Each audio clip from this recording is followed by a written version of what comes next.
RSS ಎದುರು ಹಾಕೊಂಡವರು ಭಸ್ಮ ಆಗ್ತಾರೆ. ಖರ್ಗೆ ತಾಳಕ್ಕೆ ತಕ್ಕಂತೆ ಸಿದ್ದರಾಮಯ್ಯ ಕುಣಿತಿದ್ದಾರೆ. ಹುಬ್ಬಳ್ಳಿಯಲ್ಲಿ ರಾಜ್ಯ ಸರ್ಕಾರದ ವಿರುದ್ಧ ಶೆಟ್ಟರ್ ಗುಡುಗಿದ್ದಾರೆ. ಇದು ಕಾಂಗ್ರೆಸ್ ಅಂತ್ಯದ ಆರಂಭ. ಇದು ಭ್ರಷ್ಟಾಚಾರ ಮಿತಿ ಮೀರಿದೆ. ಹಿಂದೂ ಸಮಾಜ ಒಡೆಯೋ ಕೆಲಸ ಮಾಡ್ತಾ ಇದ್ದಾರೆ. ಆರ್ಎಸ್ಎಸ್ ಬಗ್ಗೆ ಮಾತಾಡೋ ನೈತಿಕತೆ ಯಾರಿಗೂ ಇಲ್ಲ ಅಂತ ಶೆಟ್ಟರ್ ಗುಡುಗಿದ್ದಾರೆ. ಜಗದೀಶ್ ಶೆಟ್ಟರ್ ಕೊಟ್ಟಂತ ಹೇಳಿಕೆ ಇದು. ಕಾಂಗ್ರೆಸ್ ಅಂತ್ಯದ ಆರಂಭ ಇದು. ಭ್ರಷ್ಟಾಚಾರ ಅನ್ನೋದು ಕಾಂಗ್ರೆಸ್ನಲ್ಲಿ ಮಿತಿ ಮೀರಿದೆ ಅಂತ ಕಾಂಗ್ರೆಸ್ ವಿರುದ್ಧ ಕಿಡಿಕಾರಿತು. ಆರ್ಎಸ್ಎಸ್ ಬಗ್ಗೆ ಮಾತಾಡೋ ನೈತಿಕತೆ ಇಲ್ಲ ಅಂತ ಜಗದೀಶ್ ಶೆಟ್ಟರ್ ಹೇಳಿಕೆ ಕೊಟ್ಟಿದ್ದಾರೆ. ಇವರು ಅಸಡ್ಡೆಯಿಂದ ಮಾತಾಡ್ತಂದ್ರೆ ಅವ್ರಿಗೆ ಏನಾರ ಹರಕತ್ ಇದ್ರೆ ಕೋರ್ಟಿಗೆ ಹೋಗ್ಲಿ ಅಂತ ಹೇಳಿ ಸಿದ್ದರಾಮಯ್ಯವರು ಅಹಂಕಾರದಿಂದ ಮಾತಾಡ್ತಾರೆ. ಇದು ಆಡಳಿತ ನಡೆಸುವಂತ ದಾರಿನು.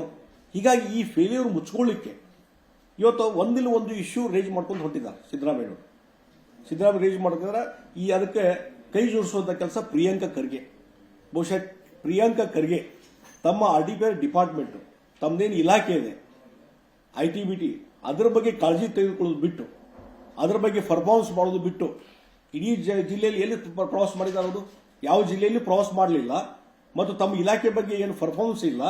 ಅಂಥವ್ರು ಇವತ್ತು RSS ಬಗ್ಗೆ ಮಾತಾಡಲಿಕ್ಕೆ ಇವರಿಗೆ ನೈತಿಕ ಹಕ್ಕೇನಿದ್ರಿ? ಅಲ್ಲಿ ಗುಲ್ಬರ್ಗ ಜಿಲ್ಲೆ ಅಂತೂ ಒಂದು ಸರ್ವಾಧಿಕಾರಿ ಜಿಲ್ಲೆ ರೀತಿ ಮಾಡಿದ್ದಾರೆ, ಎಲ್ಲದಕ್ಕೂ ನಿಷೇಧ ಇರೋದು ಅಂತ. ಕಾಂಗ್ರೆಸ್ ಬಿಜೆಪಿಯ ನಡುವೆ ಮುಂದುವರೆದ ಸಂಘರ್ಷ. ಬಿಜೆಪಿ ಜೆಡಿಎಸ್ನ ಆರೋಪಕ್ಕೆ ಪ್ರಿಯಾಂಕ್ ಖರ್ಗೆ ತಿರುಗೇಟನ್ನ ಕೊಟ್ಟಿದ್ದಾರೆ. ನಮ್ಮ ಆದೇಶದ ಪ್ರತಿಯಲ್ಲಿ ಎಲ್ಲಿ RSS ಅಂತ ಇದೆ? ಶೈಕ್ಷಣಿಕ ಚಟುವಟಿಕೆ ಬಿಟ್ಟು ಬೇರೆ ಆಗಬಾರದು ಅಂತ ಅಂದಿದ್ದೀವಿ. ಶೆಟ್ಟರ್ ಮುಖ್ಯಮಂತ್ರಿಯಾದವರು ಬಾಲಿಶ ಹೇಳಿಕೆಯನ್ನ ನೀಡಬೇಡಿ. ಜೆಡಿಎಸ್ ಅವರು ಕುರ್ಚಿಗಾಗಿ ಕೇಸರೀಕರಣ ಆಗ್ಬಿಟ್ಟಿದ್ದಾರೆ. ಜೆಡಿಎಸ್ನಲ್ಲಿ ಎಸ್ ಅಂದ್ರೆ ಸಾಫ್ರಾನ್ ಅಂತ ಸಚಿವ ಖರ್ಗೆ ರಿಯಾಕ್ಟ್ ಮಾಡಿದ್ದಾರೆ. ಬಿಜೆಪಿ ಮತ್ತು ಜೆಡಿಎಸ್ನ ವಿರುದ್ಧ ಖರ್ಗೆ ಪ್ರತಿಕ್ರಿಯೆ ಕೊಟ್ಟಿದ್ದಾರೆ. ನಮ್ಮ ಆದೇಶದ ಪ್ರತಿಯಲ್ಲಿ ಎಲ್ಲಿ RSS ಅಂತ ಇದೆ? ಬಿಜೆಪಿ ಜೆಡಿಎಸ್ ಮಾಡ್ತಾ ಇರುವಂತ ಆರೋಪಕ್ಕೆ ಪ್ರಿಯಾಂಕ್ ಖರ್ಗೆ ಕೊಟ್ಟಂತ ತಿರುಗೇಟಿದು. ನಮ್ಮ ಆದೇಶದಲ್ಲಿ ಎಲ್ಲಿದೆ? ಅವರದ್ದು ಸ್ಟೇಟ್ಮೆಂಟ್ ನಾನು ನೋಡಿದೆ, ಮಾನ್ಯ ಶೆಟ್ಟರ್ ಸಾಹೇಬರದು. ಅವ್ರು ಹೇಳಿದ್ರು ಇದು ಎಜುಕೇಷನ್ ಡಿಪಾರ್ಟ್ಮೆಂಟಿಂದ ಹೊಡಿಸಿದ್ದು. ನಾವು ಯಾವಾಗ ಹೇಳಿದ್ವಿ ಇಲ್ಲ ಬೇರೆ ಡಿಪಾರ್ಟ್ಮೆಂಟಿಂದ ಹೊಡಿಸಿದ್ವಿ ಅಂತ? ನಾವು ಅದೇ ಹೇಳ್ತಾ ಇರೋದು.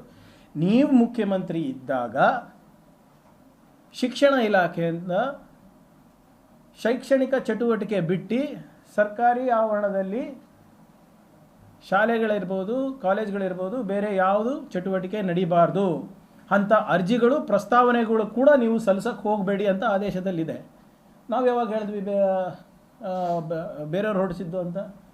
ಅವರ ಅವಧಿನಲ್ಲೇ ಶಿಕ್ಷಣ ಇಲಾಖೆಯಿಂದ ಬಂದಿರೋದಂತ ಇರೋದು. ಅವಾಗ ಅಂದರೆ ಮುಖ್ಯಮಂತ್ರಿಗಳಂದರೆ ಬರೇ ಫೈನಾನ್ಸ್ ಡಿಪಾರ್ಟ್ಮೆಂಟ್ ಅಷ್ಟೇನಾ ಅವ್ರದ್ದು? ಏನು ಅದು ಬಾಲಿಶ ಹೇಳಿಕೆ? ಅದು ಜವಾಬ್ದಾರಿ ತಗೋಬೇಕಪ್ಪ. ಈಗ ನಾನು ನಮ್ಮ ಇಲಾಖೆನಲ್ಲಿ ಏನೋ ಮಾಡ್ತೀನಿ, ಒಳ್ಳೇದಿದ್ದರೂ ಮುಖ್ಯಮಂತ್ರಿಗೆ ಹೋಗ್ತದೆ, ನನ್ನಿಂದ ಏನಾದರೂ ತಪ್ಪಾದ್ರೂ ಅದು ಮುಖ್ಯಮಂತ್ರಿಗಳಿಗೆ ಕೇಳ್ತಾರಲ್ಲ ಎಲ್ಲರೂ. ಅದೆಂಥದ್ದು ಅದು ಅರ್ಥ? ಅವ್ರ ಹೇಳಿಕೆದು ಅರ್ಥ ಇದು ನಮ್ಮದಲ್ಲ, ಶಿಕ್ಷಣ ಇಲಾಖೆದು. ಅವಾಗ ಮುಖ್ಯಮಂತ್ರಿಗಳು ಯಾರು? ಅವರೇ ಅಲ್ವಾ? ಆಮೇಲೆ ಇಲ್ಲಿ ನಮ್ಮ ಆದೇಶದಲ್ಲಿ ಯಾವ ಸಂಘ ಸಂಸ್ಥೆದ ಹೆಸರಿದೆ? ಎಲ್ಲೂ ಇಲ್ಲ. ಇವ್ರಿಗೆ ಯಾಕಷ್ಟು ಅನುಮಾನ? ದೇಶದಲ್ಲಿ ಮೊದಲನೇ ಬಾರಿ ನಾನಿಂಥ ವಿಚಿತ್ರ ಪರಿಸ್ಥಿತಿ ನೋಡ್ತಾ ಇದ್ದೀನಿ. ಎಲ್ಲಿ ಕಾನೂನನ್ನು ನೀವು ಪಾಲನೆ ಮಾಡಿ ಅಂದರೆ ಇಲ್ಲ, ನಾವು ಪಾಲನೆ ಮಾಡೋದಿಲ್ಲ, ಯಾರು ನಮ್ಗೆ ತಡೀತಾರೆ ನಾನು ನೋಡ್ತೀವಿ ಅಂದ್ಬಿಟ್ಟು ಈ ಪಥಸಂಚಲನ ಮಾಡ್ತಾ ಇರೋದು. ಈ RSS ಅಂತ ವಿಷಜಂತುಗಳನ್ನು ಬೆಳೆಸಬಾರ್ದು ಅಂತ ಆರ್ಟಿಕಲ್ ಬರೆದಿದ್ರು. ಸುಮ್ಮನೆ ಯಾವುದೋ ಒಂದು ಸುಮ್ಮನೆ ಹಿಂಗೆ ಹೇಳಿಕೆ ಅಲ್ಲ. ಎಡಿಟೋರಿಯಲ್ ಅಂದರೆ ಏನು? ಆಳವಾಗಿ ಅಧ್ಯಯನ ಮಾಡ್ಕೊಂಡು ಭಾಳ ಜವಾಬ್ದಾರಿಯಿಂದ ಪದ ಬಳಕೆ ಮಾಡಿ ಬರೆಯುವಂಥ ಒಂದು ವಿಶ್ಲೇಷಣೆ. ಒಪ್ತೀರಾ? ಎಡಿಟೋರಿಯಲ್ ಅಂದರೆ ಎಡಿಟೋರಿಯಲ್ ಬರೆದಿದ್ರು ಸರ್, ಪ್ರಜಾವಾಣಿಗೆ ಇರ್ಬೇಕನ್ಸುತ್ತೆ. ಅಲ್ಲಿ ಏನೇನು ಬರೆದಿದ್ದಾರೆ ಸ್ವಲ್ಪ ಮತ್ತೊಮ್ಮೆ JDSನವರು ಓದ್ಕೊಳ್ಳಿ. ಒಂದನೇದು. ಎರಡನೇದು, ಮಾಜಿ ಪ್ರಧಾನಿಗಳಾದಂಥ ದೇವೇಗೌಡರು ಅವರು ಕೂಡ ಕೆಲವು ವರ್ಷದ ಹಿಂದೆ ಇಲ್ಲ, ಮತ್ತು ಅದೇ ಮಾತು ವಿಜೇಂದ್ರ ಅವ್ರಿಗೆ ಹೇಳಿ ನನಗೆ ಬಂದು ಯಾಕೆ ಉಪದೇಶ ಮಾಡ್ತಾರೆ? ಫಸ್ಟ್ ನೀವೇನು ಹೇಳ್ತೀರಾ ನಿಮ್ಮ ಇದರಲ್ಲಿ ಮಾಡಿ. ಈಗ ನೀವೇ ನೋಡಿ, ಕೆಳಗಿನ ಮನೆಯಲ್ಲಿ ಇವರು ನಮ್ಮ ವಿರೋಧ ಪಕ್ಷದ ಉಪನಾಯಕರು ಯಾರ ಮಗ, ನಿಮ್ಮ ಬಿ ಜೆ ಪಿ ಅಧ್ಯಕ್ಷರು ಇವಾಗ ಯಾರ ಮಗ?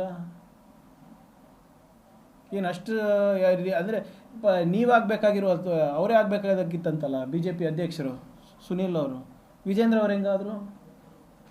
ನನಗೆ ಬೇಜಾರಾಗ್ಬಿಟ್ಟಿದೆ, ನಾನು ಜನರಲ್ ಸೆಕ್ರೆಟರಿಯಿಂದ ದೂರ ಉಳಿತೀನಿ ಅಂತ ಹೇಳಿದ್ದು ನಾನು ಅವರ ಎಲ್ಲ ಹೆಂಗೆ ಮರೀತಾರೆ ಇವರೆಲ್ಲರೂ? ಆಮೇಲೆ ನಾನು ಈಗಲೂ ಅದೇ ಹೇಳ್ತಾ ಇದ್ದೀನಿ, ಸುಮ್ಮನೆ ಯಾವುದೋ ಒಂದು ದಿನ ಫೋಟೋ ತೆಗ್ಸೋದಲ್ಲ, ಕೊಡಿ ತ್ರಿಶೂಲ್ ದೀಕ್ಷೆ ಕೊಡಿ, ರಾತ್ರಿ ಹೊತ್ತು ಗೋರಕ್ಷಣೆಗೆ ಬಿಡಿ, ಅವರಿಗೆ ಸ್ಕೂಲಿಂದ ಬಿಡಿಸಿ, ಕಾಲೇಜಿಂದ ಬಿಡಿಸಿ, ಬಿಸ್ನೆಸ್ಸಿಂದ ಬಿಡಿಸಿ.